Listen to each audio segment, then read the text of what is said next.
Praise the lord. ఫిజికల్గా మనకి ఏదైనా ప్రాబ్లం వస్తే మనం ఈజీగా హాస్పిటల్కి వెళ్ళి ఓకే మరి క్యూర్ అయిపోతుందండి మనకి ఏదైనా బాధ వస్తే. కానీ లోపల మనసుకి ఏదైనా గాయాలు కలిగితే అదంత ఈజీగా ఎవరు కూడా తీసివేయడానికి మరి అక్కడ ఎటువంటి కూడా ఆస్కారం ఉండదండి.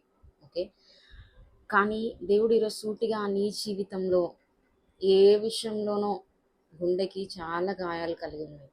పైన మాత్రం నువ్వు బాగుంటున్నావు, అది ఎవరికి కనబడదు కాబట్టి హృదయంలో దాచుకొని ఓకే నువ్వు మాత్రమే దాన్ని ఓకే మరి బాధను అనుభవిస్తూ ఆ యొక్క అవమానాల్ని నువ్వు భరిస్తూ వ్యతిరేకమైనటువంటి మాటల్ని నువ్వు అలాగే మరి బాధపడుతూ ఓకే నువ్వు మిస్ అయినటువంటి పర్సన్స్ కానీ రిజెక్షన్స్ కానీ వీటన్నిటికి కూడా డీల్ చేస్తూ హృదయానికి అనేకమైనటువంటి గాయాలు కలిగి కూడా నువ్వు బయట అలాగే ఉన్నావు. కానీ ఎవరు చూడట్లేదని అనుకోకు.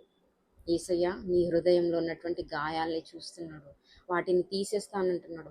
చెదిరిపోయినటువంటి నీ మనస్సును ఆయన బాగు చేస్తాను అని చెప్పేసి 147వ కీర్తన 3వ వచనం నుంచి మాట్లాడుతున్నాడు.